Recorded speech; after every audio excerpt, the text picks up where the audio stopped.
지금 당장 식사를 멈추고 제 말을 들어주십시오. 이것은 제안이 아닙니다.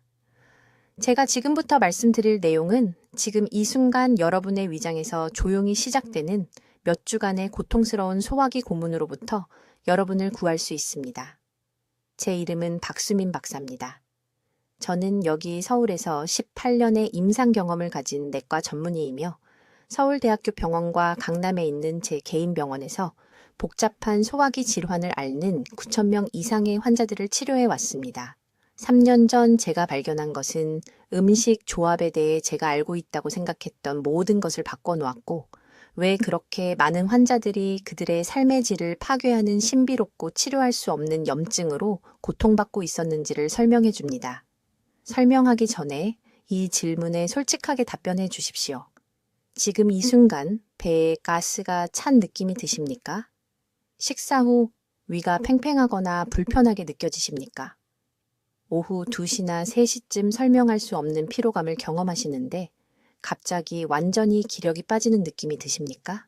건강한 식사를 했다고 생각했는데도 예측할 수 없이 에너지가 급격히 떨어지는 것을 느끼셨습니까? 이 질문들 중 하나라도 예라고 답하셨다면 제가 지금부터 나누려는 내용이 모든 것을 설명해 드릴 것입니다. 그리고 제발 주의 깊게 들어주시길 간청합니다. 해결책은 놀라울 정도로 간단하지만 이 정보를 무시할 경우의 결과는 심각하기 때문입니다. 2021년에 이씨 부인이라는 58세 여성이 강남에 있는 제 병원에 오셨습니다. 그녀는 7개월 동안 심한 복부 팽만감, 지속적인 소화 통증, 그리고 너무 높거나 위험할 정도로 낮은 혈당 수치로 고통받고 있었습니다. 그녀는 4명의 다른 의사들을 만났습니다. 비싼 유산균을 복용했습니다. 유제품, 글루텐, 설탕을 끊었습니다. 아무것도 효과가 없었습니다. 그녀는 딸에게 짐이 되는 것 같다고 말했습니다. 딸은 그녀를 병원에 데려다 주기 위해 직장에서 시간을 내야 했습니다. 이씨 부인은 다시는 정상적인 느낌을 받지 못할까봐 두려워했습니다. 저는 모든 표준 검사를 실시했습니다. 모든 결과가 정상으로 나왔습니다. 장기는 괜찮았습니다.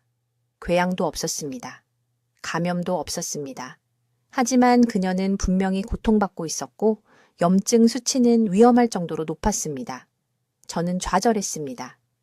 그러다가 저는 대부분의 의사들이 절대 하지 않는 일을 했습니다.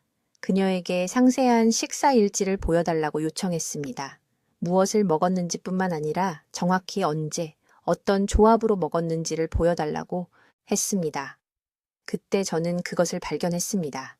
거의 매일 이씨 부인은 식사와 함께 빵을 먹었고 식사 직후에 생강차를 마셨습니다. 때때로 그녀는 샌드위치를 먹고 소화를 돕기 위해 생강차를 마셨습니다. 그녀는 자신이 건강하게 먹고 있다고 생각했습니다. 생강이 염증을 줄인다고 읽었던 것입니다. 그녀는 자신의 소화 시스템 내부에서 대사 재앙을 만들고 있다는 것을 전혀 몰랐습니다. 저는 그녀에게 이 조합을 즉시 중단하라고 요청했습니다. 빵을 포기하라는 것이 아니었습니다. 생강을 포기하라는 것도 아니었습니다. 단지 최소 4시간 간격을 두고 섭취하라는 것이었습니다. 11일 만에 그녀의 복부 팽만감이 사라졌습니다. 3주 만에 그녀의 에너지가 완전히 안정되었습니다. 염증 수치는 62% 감소했습니다. 그녀는 제 진료실에서 울었습니다. 그녀는 자신의 삶을 되찾았다고 말했습니다. 그 사례는 제 눈을 뜨게 했습니다. 저는 설명할 수 없는 소화기 염증을 가진 다른 환자들을 검토하기 시작했습니다. 저는 같은 패턴을 반복해서 발견했습니다. 다음 6개월 동안 스밉 3명의 환자들이 있었습니다. 그들 모두는 무의식적으로 빵과 생강을 함께 섭취하고 있었습니다. 그들이 이것을 중단했을 때 모두 극적으로 개선되었습니다. 오늘 저는 왜 이 조합이 여러분의 소화 시스템을 해치는지, 어떤 종류의 빵이 가장 위험한지, 반드시 따라야 할 정확한 시간 간격, 그리고 3주 안에 만성 복부 팽만을 제거하고 에너지를 회복시킬 수 있는 간단한 조정을 정확히 설명하겠습니다. 이 정보는 아직 의학 교과서에 없습니다. 대부분의 의사들은 이것을 모릅니다. 하지만 여러분은 지금 바로 이것을 배우게 될 것이고 그것은 모든 것을 바꿀 것입니다. 저는 박수민 박사입니다. 저는 여기 서울에서 내과 분야 18년의 임상 경험을 가지고 있습니다. 오늘 제가 여러분께 말씀드려야 할 것은 완전히 이상하게 들릴 수 있지만 제발 주의 깊게 들어주시길 간청합니다. 빵과 생강을 함께 먹는 것을 중단하십시오. 이것이 이상하게 들린다는 것을 압니다. 여러분은 아마도 빵과 생강이 함께 무슨 해를 끼칠 수 있겠느냐고 생각하고 계실 것입니다. 저도 3년 전까지는 같은 생각을 했습니다. 제 병원에서 불안한 패턴을 알아차리기 시작할 때까지 말입니다. 무슨 일이 있었는지 말씀드리겠습니다. 강남에 사시는 74세 이씨, 부인이 삼성서울병원에서 저를 찾아오셨는데 사라지지 않는 심한 복부 팽만감을 호소했습니다. 그녀는 4명의 다른 의사들을 만났습니다. 아무도 원인을 찾지 못했습니다. 혈액 검사 결과는 정상으로 보였습니다. 초음파 검사도 정상으로 보였습니다. 하지만 매일 오후 2시나 3시쯤이면 그녀의 배가 풍선처럼 부풀어 올랐습니다. 그녀는 복부에 돌을 쥐고 있는 것 같은 느낌이라고 말했습니다. 통증이 너무 심해서 손주들과 놀 수조차 없었습니다. 저는 그녀에게 2주 동안 상세한 식사 일지를 작성하라고 요청했습니다. 드시는 모든 것을 기록하라고 말했습니다. 그녀가 다시 왔을 때 저는 그 일지를 1시간 넘게 연구했습니다. 그리고 나서 그것을 발견했습니다. 매일 아침. 그녀는 아침 식사로 토스트를 먹었습니다. 거기까진 특이할 것이 없었습니다. 하지만 그녀는 토스트를 먹은 직후에 꿀을 넣은 생강차를 마셨습니다. 누군가 생강이 혈액순환에 좋다고 말해서 8개월 동안 이렇게 해왔습니다. 저는 그녀에게 아침에 생강차 마시는 것을 중단하라고 요청했습니다. 그냥 저녁으로 옮기라고 말했습니다. 토스트를 드시고 최소 4시간을 기다린 다음 생강차를 드시라고 했습니다. 6일 만에 그녀의 복부 팽만감이 완전히 사라졌습니다. 6일입니다. 8개월간의 고통 끝에 말입니다. 이제 여러분은 왜 이런 일이 일어나는지 궁금해하실 것입니다. 간단한 용어로 그 메커니즘을 설명해 드리겠습니다. 빵을 드시면 여러분의 몸은 전분을 당으로 분해합니다. 이것은 정상적인 소화입니다. 하지만 생강에는 프로테아제와 아밀라아제라고 불리는 매우 강력한 효소가 들어 있습니다. 이 효소들은 너무 강력해서 실제로 위와 장기, 전분을 처리하는 방식을 변화시킵니다. 생강 효소가 위장 내에서 빵 전분과 만나면 소화기관에 동시에 영향을 미치면 위험한 일이 발생합니다. 전분이 정상적으로 분해되지 않습니다. 대신 발효가 시작됩니다. 따뜻한 곳에 반죽을 놔두는 것과 같다고 생각하시면 됩니다. 기포가 생기고 부풀어 오릅니다. 이것이 바로 장 속에서 일어나는 일입니다. 발효되는 전분이 나쁜 박테리아를 폭발적으로 증식시킵니다. 이 박테리아들은 장벽에 염증을 일으키는 가스와 독소를 생성합니다. 이 염증은 소화관 전체로 퍼집니다. 하지만 제가 가장 두려워하는 것은 따로 있습니다. 이것은 단순히 배가 부르거나 불편한 것에 관한 문제가 아닙니다. 이 비정상적인 발효 과정에서 생성된 염증 화합물이 혈류로 들어갑니다. 저는 CRP 검사와 다른 염증 지표를 사용하여 제 환자들에게서 이를 측정했습니다. 사람들이 빵과 생강을 함께 먹는 것을 중단하면 전신 염증이 극적으로 감소합니다. 3주 이내에 50% 감소하는 것을 말씀드리는 겁니다. 만성 염증이 몸에 어떤 영향을 미치는지 생각해 보십시오. 혈당을 불안정하게 만듭니다. 혈관을 손상시킵니다. 밤새 푹 잔 후에도 피로감을 느끼게 합니다. 제 환자 중 많은 분들이 자신이 단지 나이가 들어가고 있다고 생각했습니다. 피로와 머리가 멍한 증상을 불가피한 것으로 받아들였습니다. 하지만 나이 때문이 아니었습니다. 이 숨겨진 음식 조합, 실수 때문이었습니다. 이 상호작용의 가장 나쁜 빵의 종류는 흰빵, 단빵, 그리고 설탕이 첨가된 모든 빵입니다. 이러한 빵에 들어있는 정제된 전분이 가장 빠르게 발효됩니다. 통곡물 빵이 약간 낮지만 여전히 생강과 최소 4시간 간격을 두고 섭취해야 합니다. 저는 이제 제 진료실에서 정확히 이 문제를 가진 47명의 환자를 확인했습니다. 아무도 이 특정 음식 조합에 대해 물어볼 생각을 하지 못했기 때문에 불필요하게 고통받고 있던 45명의 사람들입니다. 지금 이 장벽에 영구적인 손상이 발생하기 전에 이 변화를 만들어야 할 황금 시간입니다.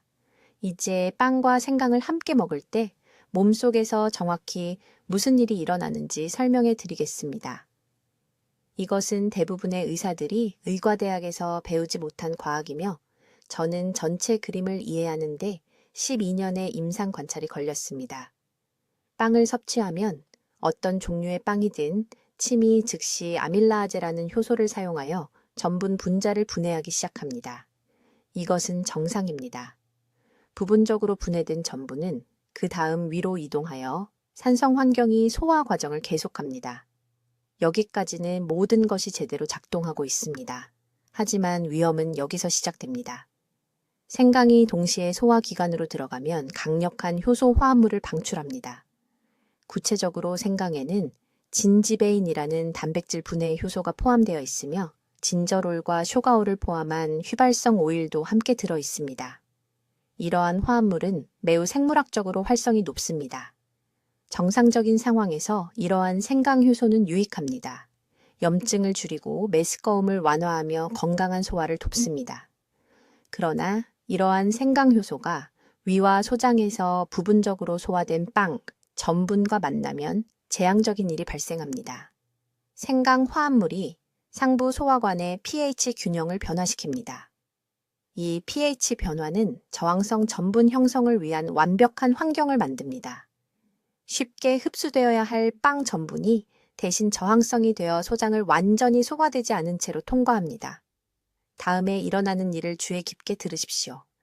이 소화되지 않은 저항성 전분이 여전히 온전한 상태로 대장에 도착합니다. 대장에는 수조 개의 박테리아가 있습니다. 정상적으로 이 박테리아들은 신중한 균형을 유지합니다. 하지만 엄청난 양의 저항성 전분이 갑자기 대장으로 밀려 들어오면 특정 박테리아 균주가 폭발적으로 과도하게 증식하기 시작합니다. 이 저항성 전분을 먹고 사는 박테리아가 위험한 속도로 증식하여 유익한 박테리아를 완전히 압도합니다. 이 박테리아 과증식이 저항성 전분을 발효시키기 시작합니다. 이 비정상적인 발효 과정 중에 박테리아는 황화수소, 메탄, 이산화탄소를 포함한 과도한 양의 가스를 생성합니다. 이것이 빵과 생강을 함께 먹는 환자들이 24시간 이내에 심한 복부 팽만을 경험하는 이유입니다. 복부 팽만은 단지 불편한 것이 아닙니다.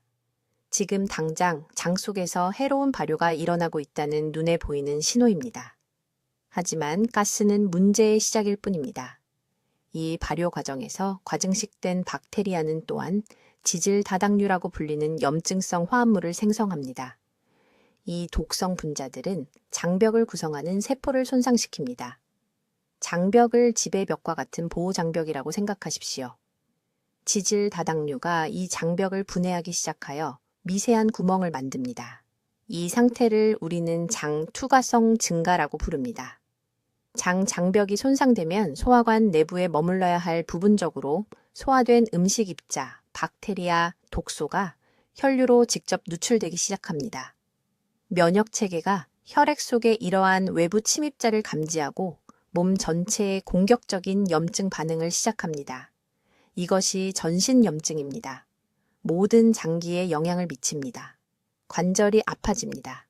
세포가 염증 환경에서 제대로 기능할 수 없기 때문에 에너지가 극적으로 떨어집니다.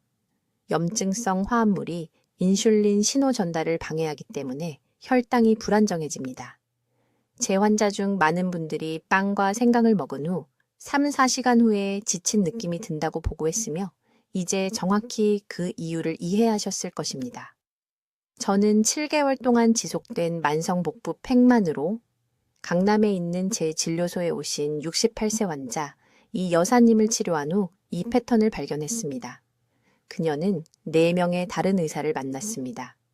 프로바이오틱스 소화효소 제거 식단을 시도했습니다. 아무것도 효과가 없었습니다. 제가 그녀의 상세한 음식 일지를 검토했을 때 매일 아침 통곡물 토스트와 생강차를 먹는다는 것을 알았습니다. 매일 아침마다요. 저는 그녀에게 이 음식들을 최소 4시간 간격으로 먹으라고 요청했습니다. 11일 이내에 그녀의 복부, 팽만이 완전히 사라졌습니다. 이것은 우연이 아닙니다. 이것은 생화학입니다. 몸은 빵과 생강을 함께 섭취할 때 제대로 처리할 수 없습니다. 타이밍이 전부입니다. 이제 생강과 결합했을 때 가장 격렬한 반응을 일으키는 가장 위험한 3가지 종류의 빵에 대해 설명해 드리겠습니다. 이것은 장벽을 영구적인 손상으로부터 구할 수 있는 중요한 정보입니다. 첫째, 흰 샌드위치 빵입니다. 이것이 가장 나쁜 범인입니다. 왜 그럴까요? 정제된 흰 밀가루가 위 속으로 들어간 지 몇 분 만에 당으로 분해되기 때문입니다. 생강이 동시에 도착하면 그 단백질 분해 진저롤이라는 효소가 이 단순당을 신체가 제대로 흡수하기 전에 가로챕니다. 그 결과 정상보다 3배 빠른 속도로 가스를 생성하는 발효 과정이 일어납니다. 저는 제 병원에서 호흡 수소 검사를 통해 이를 측정했습니다. 생강차와 함께 흰 빵 2조각을 먹은 환자들은 40분 이내에 수소 수치가 위험한 수준까지 급증했습니다. 강남에 사시는 이 모 여사님께서 너무 심한 복부 팽만으로 저를 찾아오셨는데 매일 오후마다 마치 임신 6개월처럼 보일 정도였습니다. 그분은 매일 아침 생강꿀을 바른 흰 빵 토스트를 드시고 계셨습니다. 이 조합을 중단한 지 5일 만에 복부가 정상 크기로 돌아왔습니다. 둘째, 단빵과 페이스트리입니다. 이것들은 설탕과 유제품이 첨가되어 있어 일반 흰 빵보다 훨씬 더 위험합니다. 유당, 자당, 그리고 빠르게 소화되는 전분의 조합은 생강이 정상적인 소화를 방해할 때 해로운 박테리아에게 완벽한 번식지를 만들어줍니다. 인천에 사시는 74세 최모 할아버지를 치료했는데 생강차와 함께 팥빵을 드신 후 너무 심한 장 염증이 생겨서 급격히 체중이 줄고 무엇을 먹어도 통증이 심했습니다. 그분의 염증 수치가 상승했고 시 반응성 단백질이 8.2였는데 이는 심각한 전신 염증을 나타냅니다. 이 음식 조합을 없애고 장을 치유하는 데 3주를 준 후 시 반응성 단백질이 1.1로 떨어졌습니다. 체중도 회복하고 활력도 완전히 돌아왔습니다. 셋째, 대부분의 사람들을 놀라게 하는 것은 통밀빵입니다. 통밀은 더 천천히 소화되기 때문에 더 안전하다고 생각하실 수 있습니다. 그러나 제 연구를 통해 발견한 것은 이렇습니다. 통밀의 섬유질 외피가 실제로 소화관에서 생강 성분을 더 오랜 시간 동안 가둡니다. 이렇게 연장된 접촉 시간은 효소 반응이 몇 시간 동안 계속되어 지속적인 염증 반응을 일으킨다는 것을 의미합니다. 통곡물의 피트산은 생강의 산과 함께 미네랄과 결합하여 철분, 아연, 칼슘의 흡수를 방해합니다. 수원에 사시는 박모 여사님은 통곡물이 풍부한 건강한 식단을 먹었는데도 빈혈이 있었습니다. 그분은 통밀 토스트와 함께한 아침 식사를 포함하여 매 식사마다 생강차를 마셨습니다. 철분 보충제를 먹어도 철분 수치가 반응하지 않았습니다. 이 음식들을 최소 4시간 간격으로 분리하자 철분 흡수가 개선되었고 2개월 만에 빈혈이 해결되었습니다. 반드시 따라야 할 시간 규칙이 있습니다. 어떤 종류의 빵을 드셨다면 어떤 형태로든 생강을 섭취하기 전에 최소 3시간을 기다려야 합니다. 여기에는 생강차, 생생강, 요리에 사용되는 생강가루 또는 생강 보충제가 포함됩니다. 생강을 먼저 섭취했다면 빵을 먹기 전에 최소 90분을 기다리십시오. 왜 차이가 있을까요? 생강은 빵보다 위장을 더 빨리 통과하기 때문입니다. 빵은 위장에서 2-3시간 동안 머물면서 천천히 전분을 방출할 수 있습니다. 생강은 약 60-90분 안에 통과합니다. 많은 분들이 생각하실 겁니다. 하지만 저는 수년 동안 빵을 먹고 생강차를 함께 마셔왔는데 괜찮은데요. 중요한 것을 말씀드리겠습니다. 손상은 조용하고 누적됩니다.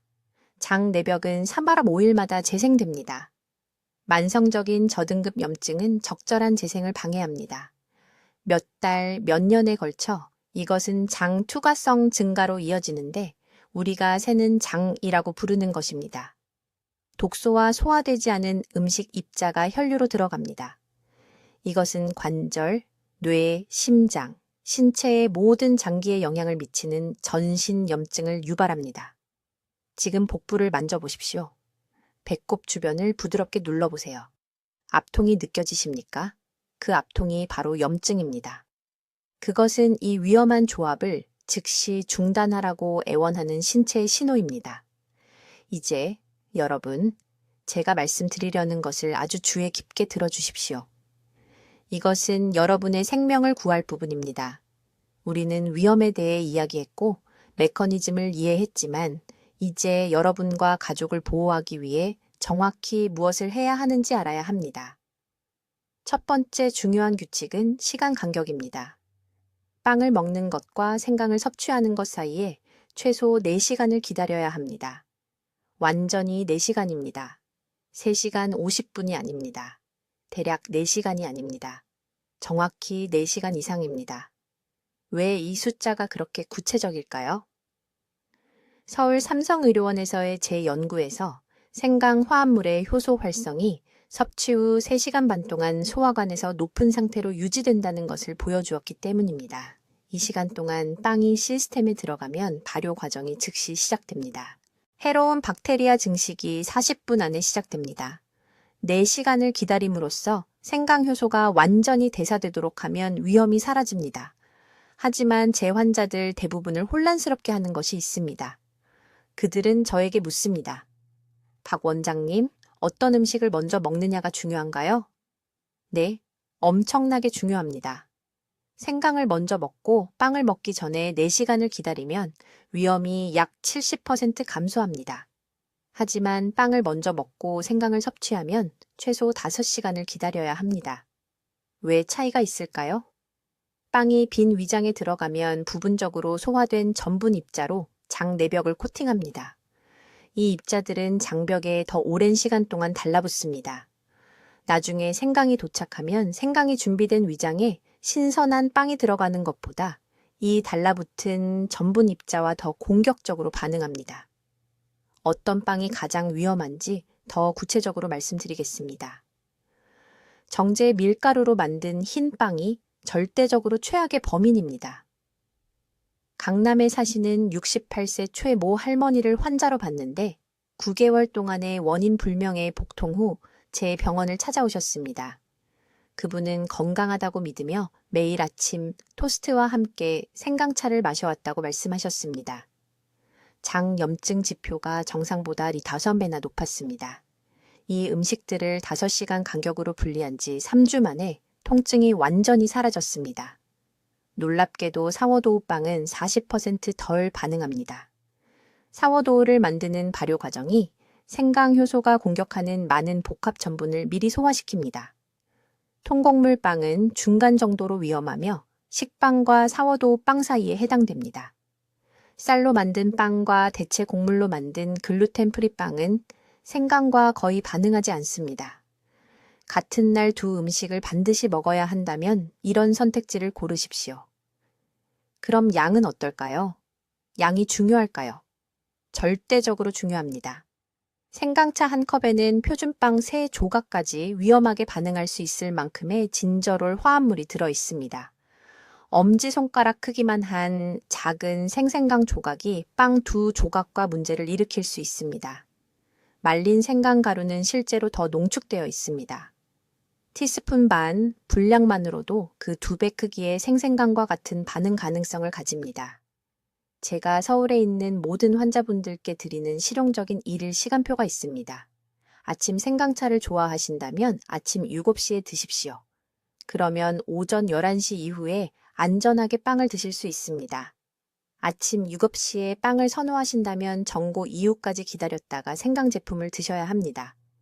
지금 당장 이 시간표를 적어두십시오. 냉장고에 붙여두십시오. 이 간단한 시간 조정만으로 제 환자분들 중 73%가 첫 주 안에 만성 복부 팽만을 없앴습니다.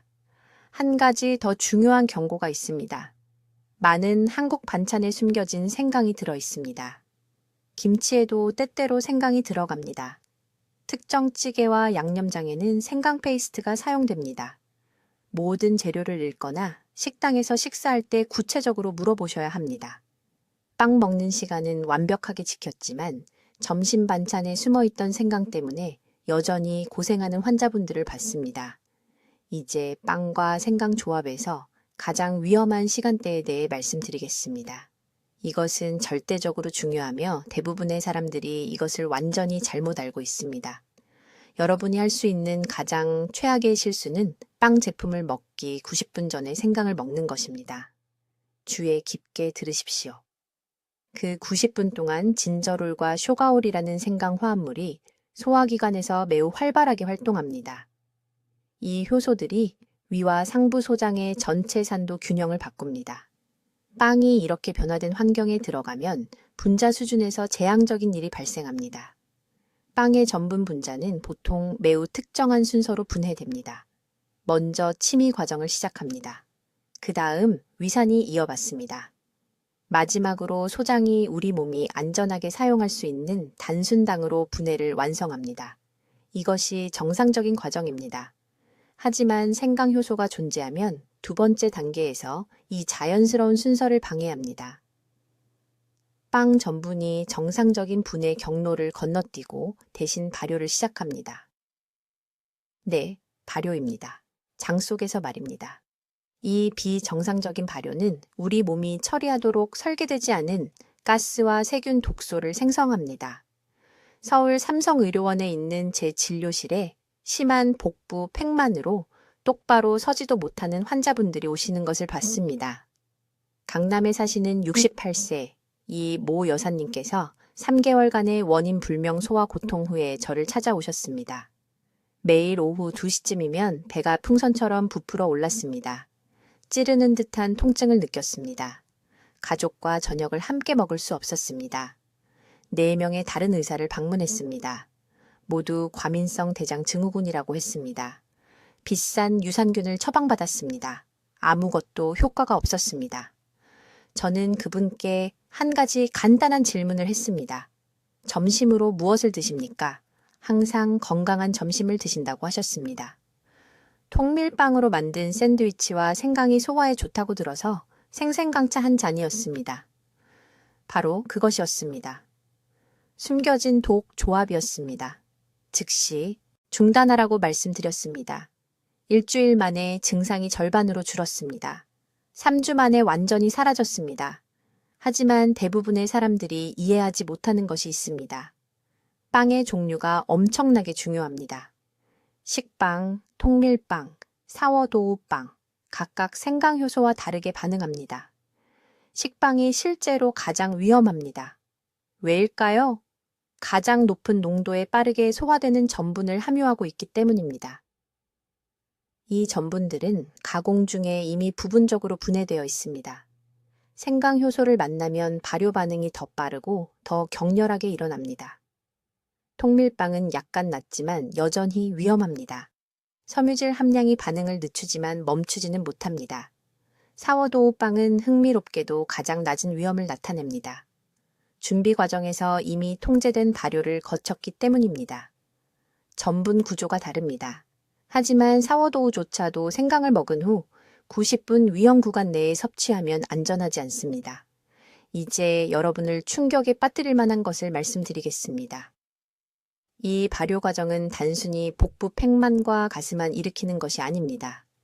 메틸글리옥살이라는 특정 독소를 만듭니다. 이 화합물은 장벽을 이루는 세포를 직접 손상시킵니다. 몇 주, 몇 달에 걸쳐 이 손상이 축적됩니다. 장벽이 투과성을 띠게 됩니다. 의사들은 이것을 장누수라고 부릅니다. 장이 누수되면 부분적으로 소화된 음식 입자와 세균 독소가 혈류로 빠져나갑니다. 면역 체계가 이것들을 침입자로 보고 공격합니다. 이것이 온몸에 전신염증을 유발합니다. 이 염증 때문에 빵과 생강 조합 문제를 가진 환자분들이 소화와 전혀 관련 없어 보이는 증상을 자주 겪습니다. 관절통, 브레인 포그, 아무리 자도 사라지지 않는 피로, 피부 발진, 심지어 혈당 불안정까지. 이 모든 것이 생강효소에 존재해서 빵의 독성 발효로 인해 손상된 장벽으로 거슬러 올라갑니다.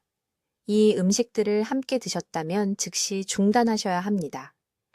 이 손상을 되돌릴 수 있는 골든타임은 지금입니다. 장 조직에 영구적인 흉터가 생기기 전에 말입니다. 이제 빵과 생강이 소화기관 내에서 왜 이 위험한 발효 반응을 일으키는지 정확한 메커니즘을 설명하겠습니다. 이 부분에서 모든 것이 마침내 여러분께 이해될 것입니다.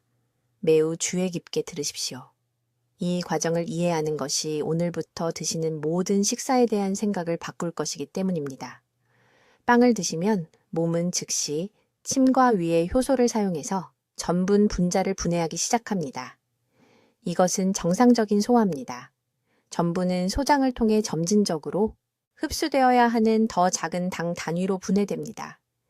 이 전체 과정은 대략 건강한 상태에서는 3시간이 걸립니다. 그런데 여기서부터 문제가 시작됩니다. 생강에는 진지바인과 프로테아제라고 불리는 극도로 강력한 효소 성분이 들어 있습니다. 이것들 자체가 나쁜 물질은 아닙니다. 사실 적절히 섭취하면 단백질 소화를 돕고 염증을 줄여줍니다. 하지만 이 생강효소가 위와 소장 상부에서 부분적으로 소화된 빵의 전분과 만나면 재앙적인 일이 발생합니다. 생강효소가 전분 분자를 공격적으로 분해하는데 비정상적인 패턴으로 분해합니다. 우리 몸이 흡수할 수 있는 단순당을 만드는 대신 소화기관이 제대로 처리할 수 없는 끈적끈적하고 부분적으로 분해된 전분 조각들을 만들어냅니다. 이렇게 기형적으로 변한 전분 조각들이 소화되지 않은 채로 소장 하부로 이동합니다. 이제 주의 깊게 들으십시오. 소장 하부에는 정상적으로 음식 소화를 돕는 수십억 개의 박테리아가 있습니다. 하지만 이 박테리아들이 빵과 생강의 상호작용으로 생긴 비정상적인 전분 조각을 만나면 미친 듯이 이것을 먹기 시작합니다. 이것이 급속한 발효를 일으킵니다. 박테리아가 폭발적으로 증식하면서 과도한 가스, 산, 그리고 지질다당류라고 불리는 염증 유발 물질을 생성합니다. 이 염증 유발 물질들이 장벽의 섬세한 내벽을 손상시킵니다.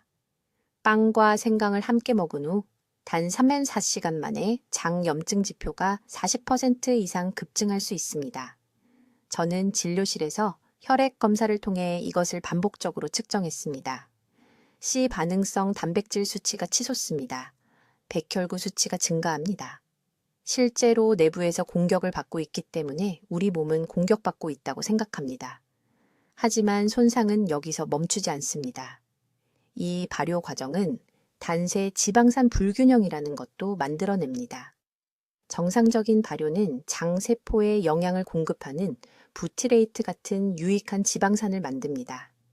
하지만 빵과 생강으로 인한 비정상적인 발효는 과도한 아세테이트와 프로피오네이트를 만들어내는데 높은 농도에서는 염증과 인슐린 저항성을 유발합니다. 이것이 많은 환자들이 식사 후 2-3시간 뒤에 불안정한 혈당과 피로를 호소한 이유입니다. 혈당이 비정상적으로 급등했다가 급락하면서 극도로 피곤해지고 탄수화물을 더 갈망하게 됩니다. 최악인 것은 이 손상이 시간이 지나면서 축적된다는 것입니다. 빵과 생강을 함께 먹을 때마다 또 다른 염증의 파도를 만들어냅니다. 장 내벽이 더욱 손상됩니다. 장 세포 사이의 밀착, 연접부가 느슨해지기 시작합니다. 이것을 장 투과성 증가라고 부릅니다. 장 안에 머물러야 할 음식 입자와 박테리아 독소가 혈류로 새기 시작합니다. 이것이 온몸에 걸쳐 전신 염증을 유발합니다. 제 환자 중 한 분인 서울 강남구에 사시는 68세 초의 여사님께서 심한 관절통과 만성피로로 저를 찾아오셨습니다. 생강이 건강에 좋다는 말을 듣고 5년 동안 매일 아침 생강차와 빵을 함께 드셨습니다. 그분의 염증 지표는 위험할 정도로 높았습니다. 이 두 음식을 분리해서 최소 4시간 간격을 두고 드신 지 3주 만에 관절통이 70% 감소했습니다. 활력이 돌아왔습니다. 혈액 검사 수치가 정상화되었습니다. 이것은 미스터리가 아닙니다. 여러분이 이런 조합 실수를 해왔다면 지금 이 순간 몸속에서 일어나고 있는 순수한 생화학 작용입니다. 이것을 고칠 황금 시간은 바로 오늘입니다. 축적된 손상이 영구적인 소화기 질환이 되기 전에 말입니다. 이제 즉시 자신을 보호하는 정확한 방법을 알려드리겠습니다. 이것은 제가 서울에 있는 진료실을 찾는 모든 환자에게 알려준 실행 계획이며 3주 안에 그들의 삶을 변화시켰습니다. 지금 바로 적어두십시오. 첫째, 시간 규칙입니다. 이것은 협상 불가입니다. 아침에 빵을 드셨다면 생강을 섭취하기 전에 최소 4시간을 기다려야 합니다. 3시간이 아닙니다. 3시간 반도 아닙니다. 완전한 4시간입니다. 이것이 생강이 위장에 들어오기 전에 소화기관이 빵의 전분을 완전히 처리하는 데 필요한 황금 시간입니다. 아침에 생강차를 마셨다면 점심때까지 빵을 드시면 안 됩니다. 점심에 샌드위치를 드셨다면 저녁 식사 때까지 생강을 드실 수 없습니다. 이것을 냉장고에 표시해 두십시오. 배우자에게 알리십시오. 이 시간 규칙만으로도 지금 장에서 발생하는 염증 손상의 60%를 제거할 수 있습니다. 둘째, 위험한 빵을 구별하십시오. 이 반응에서 모든 빵이 동일하지 않습니다. 흰 빵이 가장 나쁜 원인입니다. 흰 빵에 정제된 전분은 생강효소에 노출될 때 가장 공격적으로 발효됩니다. 통곡물 빵은 중간 정도로 안전하지만 4시간 이내에 섭취하면 여전히 위험합니다. 최소한의 위험을 가진 유일한 빵은 최소 12시간 발효된 전통 사워도우입니다. 자연 발효 과정이 전분 구조를 충분히 변화시켜 위험한 상호작용을 줄입니다. 빵 라벨을 확인하십시오. 자연 발효 사워도우라고 표시되지 않았다면 절대 생강과 섞어서는 안 되는 고위험 식품으로 취급하십시오. 셋째, 생강 섭취량 제한입니다. 4시간 간격을 지켰다 하더라도 빵을 정기적으로 드신다면 하루에 섭취하는 생강의 양을 조절해야 합니다. 하루에 신선한 생강 1티스푼 또는 생강차 1컵을 초과하지 마십시오.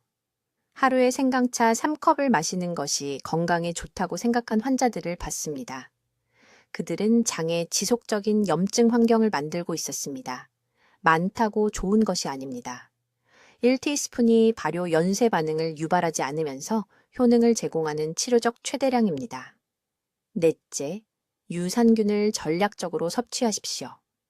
실수로 빵과 생강을 너무 가깝게 먹었거나 이 위험한 습관에서 벗어나는 과도기에 있다면 잠들기 1시간 전에 고품질 유산균 보충제를 드십시오. 이것은 비정상적인 발효로 증식하는 유해 박테리아를 억제하는 데 도움이 됩니다. 락토바실러스 플란타룸과 비피도박테리움 롱검 균주가 포함된 제품을 찾으십시오. 이 특정 균주들은 한국 연구에서 장 내벽의 염증을 억제하는 것으로 입증되었습니다. 다섯째, 보호식품을 추가하십시오. 빵이나 생강이 포함된 모든 식사마다 흰쌀밥 한 공기를 드십시오. 흰쌀의 깨끗한 전분이 소화관의 보호 완충제를 만듭니다. 또한 김치 같은 발효 채소를 섭취하되 설탕이 첨가되지 않은 전통 방식의 것만 드십시오. 이런 음식들이 빵과 생강의 상호작용이 발생할 경우 손상을 최소화할 수 있는 건강한 장내 세균을 지원합니다. 강남에 사시는 이 여사님에 대해 말씀드리겠습니다. 올해 74이십니다. 9개월 전에 저를 찾아오셨는데 만성 복부 팽만이 너무 심해서 저녁이 되면 바지 단추를 잠글 수가 없었습니다. 매일 오후마다 기력이 떨어졌습니다. 혈액 검사 결과 염증 수치가 정상 범위의 3배였습니다. 식습관을 여쭤봤습니다. 매일 아침마다 생강차와 함께 식빵을 드셨습니다. 생강이 건강에 좋다고 믿으셨기 때문입니다. 즉시 중단하라고 말씀드렸습니다.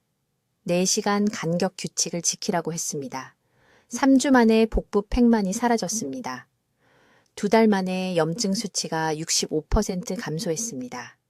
지난달에는 10년 전보다 지금 기력이 더 좋다고 말씀하셨습니다. 단 하나의 변화였습니다. 이것은 복잡하지 않습니다. 이 음식들을 4시간 간격으로 드십시오. 가능하면 사워도우빵을 선택하십시오. 생강은 하루에 한 티스푼으로 제한하십시오. 프로바이오틱스와 쌀로 장을 보호하십시오. 이것만 하시면 됩니다. 이 정보가 여러분의 소화를 지켜준다면 오늘 세 사람에게 꼭 알려주셔야 합니다. 자녀분들이 이것을 알아야 합니다. 복부 팽만으로 고생하시는 친구분들이 이것을 들어야 합니다. 지금 댓글에 입력해 주십시오. 오늘 제 장을 보호하겠습니다. 그 다짐을 공개적으로 하십시오. 여러분의 미래 건강은 앞으로 24시간 내에 내리는 선택에 달려 있습니다. 손상이 영구적이 될 때까지 기다리지 마십시오. 댓글로 알려주십시오. 빵과 생강 섭취를 분리하시겠습니까? 아니면 이 조합을 완전히 피하시겠습니까? 여러분의 식사 계획 방법이 궁금합니다. 박 박사의 중요한 연구를 널리 알리는 데 도움을 주시려면 구독해 주시고 이 위험한 조합으로 자신도 모르게 소화 건강을 해치고 계실 수 있는 사랑하는 분들과 이 영상을 공유해 주십시오. 듣기만 해도 지혜로워지는 저희 채널을 시청해 주셔서 감사합니다.